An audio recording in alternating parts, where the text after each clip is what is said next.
I never planned to steal a priceless watch from a dying man, yet there I was on a sweltering July afternoon, sweat gluing my blouse to my spine while I leaned over a hospital bed and unclipped an antique pocket chronometer from my grandfather's trembling fingers. The same fingers that once taught me to wind springs so delicately a firefly could rest on the gears without disturbing the balance. He forced the watch into my palm and hissed, "Run before your mother finds out," then arched in pain. So fierce, the heart monitor skittered into frantic peaks. I didn't run. Not right away, because the old man's words landed like a riddle dropped from a bell tower. Why would my own mother object to me inheriting the family heirloom, the timepiece she herself had displayed in a velvet box every Christmas, boasting it had survived 2 world wars and the Great Depression? But his eyes, clouded and urgent, convinced me to slip the watch into my pocket and back out of the room just as my mother's heels echoed down the corridor. I ducked behind a linen cart, heart drumming, while she swept into the room smelling of lavender and verdicts.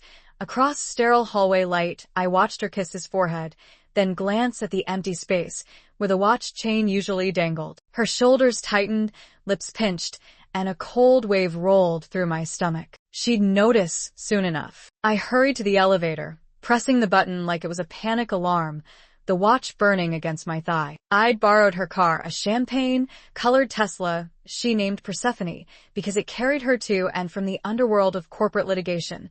So I drove away on silent electric wheels, half sick, half exhilarated, as thunderheads built like bruises over the skyline. The watch ticked faintly in my cup holder, its ivory face cracked along the numeral 6, a hairline fracture I'd never seen during years it lived in Grandma's cedar chest. Had it cracked today, or had it always been broken beneath perfect glass? At a stoplight, I pried open the back plate with a house key, exposing a tangle of gleaming springs and jewels. Except tucked beneath the balance cock lay a slip of onion skin paper rolled tighter than a cigarette, sealed with red wax impressed by a tiny gear. I unrolled the sliver and read 3 lines scrawled in my grandfather's precise drafting ink hand. "Adeline, if you're reading this, the clock shop never burned by accident. Your father lied. Go to 57 Wicker Street before August 10th midnight. Ask for Isaac." The light flipped green. Horns blared as I stalled, mind slamming into the past. The Holden Clock Shop, our family's livelihood for a century, had burned 8 years earlier on a muggy August night while I backpacked through Scandinavia. My father, Mom's ex-husband, called it an electrical fault, though the insurance adjuster mumbled about accelerants. Dad collected a settlement, vanished to Belize, and I returned to smoldering rubble and unanswered questions. Now Grandpa claimed it wasn't an accident, and somehow Mom was implicated? My parents' divorce had been toxic. But arson? I turned onto the parkway, rain spattering the windshield. Wicker Street sat in the oldest edge of town, a patchwork of half-abandoned warehouses and trendy breweries populated by people who liked their IPAs served with a side of urban decay. Why before August 10th? That was 6 days away. My phone buzzed. MOM. I let it roll to voicemail, dread knotting my throat. Then a text. "Where are you? Dad's watch missing. Very upset. Another. Come back now." I silenced the phone, knowing if I heard her clipped fury I'd cave. Instead I drove to my apartment, a 4th-floor walk-up where the roof leaked and the pipes moaned like opera ghosts. I hid the watch beneath a loose floorboard and paced until the rain swelled into a full-blown tempest that cracked the city grid. Lightning killed the power. Darkness swallowed everything. Somewhere a transformer exploded, and in the flash I saw my reflection in the blink window. Drenched hair, wild eyes, a thief wearing my skin. I spent the blackout digging through old notebooks from my journalism degree, chasing leads I'd abandoned when freelancing failed to pay rent. Unexplained fires, insurance fraud rings, rumors of antique watch smuggling. By candlelight, I discovered 3 other historical businesses had burned that same month 8 years ago. A rare book store, a luthier studio, and a mint-grade coin dealer, each holding centuries-old collectibles, all insured by the same boutique firm. Arson spree disguised as separate accidents? My grandfather must have known. Why hadn't he spoken up before now? Maybe fear. Maybe loyalty to a daughter who threatened him. The storm passed near dawn. Cicadas shrieked like rusty saws. I showered, packed a backpack with protein bars, pepper spray, a mini crowbar, and the watch wrapped in a tea towel. I left a note for my roommate. Gone on assignment, back in a week. Don't sublet my room. She'd seen my impulsive investigations before and wouldn't panic much. By noon, I stood outside 57 Wicker Street, an iron-bricked warehouse with windows tar-papered black. A hand-painted sign read, "Pendulum Collective, appointments only." I knocked. No answer. I tried the knob lock. The alley smelled of rain-rotted pallets. I circled back, and a thin man in grease-stained coveralls emerged from a side door hauling a crate. I caught the door with my foot, flashed a disarming smile. "Isaac sent me," I bluffed. The man's pupils dilated. He stepped aside, motioning me in. Inside smelled of machine oil, oak dust, and ozone, the scent of clocks being born. Wooden workbenches lined the walls, each hosting disassembled antique timepieces. In the center stood a brass tower clock movement taller than me, its escapement ticking steady as a heartbeat. The man wiped his hands on a rag. "Name? Adeline Holden." His eyebrows lifted. "Isaac will want to see you. Stay here." He vanished through a sliding barn door. Seconds later, an elderly woman burst out instead, stooped, silver braid, wire-rim specs, eyes sparkling like someone meeting a fabled creature. "Arthur's granddaughter," she breathed. "That was Grandpa's name. Where is he?" Her voice quavered. "Hospital," I said. "He sent me." Tears rimmed her eyes. She introduced herself as Miriam, co-founder of Pendulum Collective. She led me into a clandestine library where horology texts towered to the ceiling and a war-era safe squatted in the corner. "Isaac's at auction until tonight," she said. "But if Arthur trusted you, we can't waste time." I unwrapped the watch. She handled it like a sacred relic, then cracked the back with a jeweler's blade, sliding out the hidden letter. She nodded, unsurprised. "That's Arthur for you. Always hiding truth inside cogs where liars won't look." She unrolled a blueprint, an underground schematic of my grandfather's clock shop, revealing a basement room labeled Vault B. My heart stuttered. The morning of the fire, firefighters reported no basement. It had collapsed, they said. Miriam tapped a pencil note. "Prototype chrono key MK2. She explained, "Arthur and Isaac had secretly developed a device that could reset any mechanical time lock, like the vault timers and banks, by mimicking the gear ratios of any manufacturer. Legal if used for clock repair, illegal if sold to thieves." Isaac believed in open technology.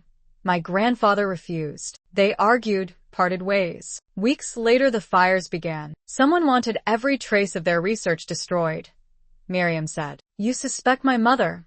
I whispered. Miriam's silence was answer enough. Isaac arrived after dusk, a giant of a man with walnut skin and a beard flecked snow-white. He embraced me like kin, apologized for sweat and sawdust, then turned serious as I recounted the hospital scene. He directed us to the library safe, dialed a code by touch, and revealed a velvet pouch containing a second pocket watch identical to Grandpa's but uncracked. He set the two watches side by side. Their second hands ticked the same rhythm until, inexplicably, they synced, then one clicked backward a fraction, almost imperceptible. "Chrono key," Isaac murmured. "Twin movement resonance. Together they can unlock anything built before 1990. He said a third prototype, more stable, had been stored in Vault B, now likely buried under the shop's rubble. "Why does August 10th matter?" I asked. Isaac flipped the blueprint. On the back was an article dated August 10th, 1963. "Local bank installing state-of-the-art time-lock vault, time to open precisely once every 50 years. First opening scheduled August 10th, 2013. 8 years ago, the date the shop burned. Arthur planned to test the chrono key on that vault during its inaugural opening," Isaac said, "purely as a demonstration for the bank president, who happened to be an investor. But someone set the fire 3 days earlier, destroyed the prototype, and the bank called off the demonstration." Isaac believed Mom orchestrated the arson to preserve family reputation, fearful her father meddling with advanced lock tech would look criminal, risk lawsuits, ruin her corporate image. Grandpa protected her by staying silent, but guilt gnawed him. Now he was dying, he wanted truth revealed. Isaac proposed we retrieve the surviving prototype from Vault B and publicly demonstrate it on August 10th, when the vault's 58-year reopening, delayed after the fire, would finally occur. That was 5 nights away. The plan: access the ruined basement, extract the chrono key, hand it to the bank president under media glare, clear Grandpa's name, implicate whoever burned the shop. I swallowed. If Mom's behind the fires, exposing this destroys her career. Isaac's gaze held mine. Lies cost lives. Diego Alvarez. Your own aunt in previous story? Similar patterns. I nodded, history repeating. We spent 2 days preparing. Isaac tuned both watches. Miriam compiled evidence.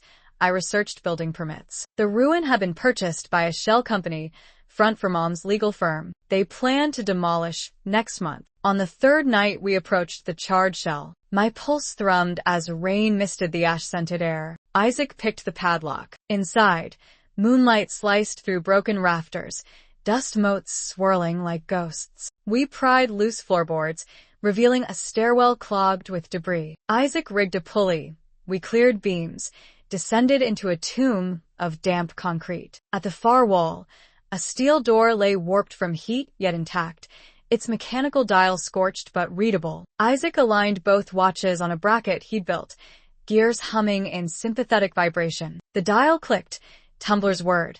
The door wheezed open, releasing stale air and the smell of burnt cedar. We aimed flashlights, shelves of melted metal, cracked glass, but on a pedestal under a fireproof bell jar sat the 3rd chrono key, sleek, polished, alive with faint ticking. I lifted it, tears surprising me. Footsteps thumped above. Beams creaked. Isaac killed the light. Voices echoed. My mother barked orders to someone about removing squatters. We were trapped. Isaac spotted a drain tunnel on the blueprint.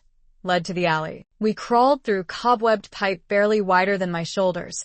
Water up to shins. I clutched the bell jar like a football during hail. Rats skittered. At the tunnel's end, a rusted grate resisted, but Isaac's crowbar prevailed. We spilled into rain, scraped and shaking. Mom's Tesla idled out front. She paced with 2 security guards in suits. I stepped from shadows, soaked and trembling. Looking for this? I held up the jar. Her face paled. Adeline, you don't understand. I snapped. I understand you burned Grandpa's dreams. She signaled the guards. Isaac emerged behind me, massive, eyes blazing. The guards hesitated. Sirens grew. Miriam had called police, sending proof of ownership claims. Mom whispered a chilling threat. Expose this and you destroy the company that pays for Arthur's care. He's dying, I said. All he wants is truth. She turned away, tears mixing with rain, whispered. Tell him I'm sorry. Then she slid into the Tesla and drove off, guards in tow. On August 10th, the bank hosted a gala for the vault reopening. Media lined velvet ropes. My mother nowhere in sight. Isaac and I presented the trio of chrono keys, demonstrated syncing them to the original time lock. Cameras rolled as the massive circular door hissed open precisely 2 minutes early, a testament to Arthur and Isaac's ingenuity. Inside, century-old deposit boxes sat pristine, proof the vault had never been breached. Reporters hailed Grandpa a visionary. Insurance investigators reopened the arson case. That night I visited the hospital. Grandpa's breaths were ragged. I placed the watch into his palm, told him the vault opened, the secret safe, that Mom was sorry. His eyes glazed with relief. He squeezed my hand once, then exhaled a final soft sigh. The monitor flatlined, and for the first time in my life, I welcomed a siren. The code blue's wail sounded like a choir, not of despair but of release. At the funeral, my mother wept openly, shattered dignity abandoned.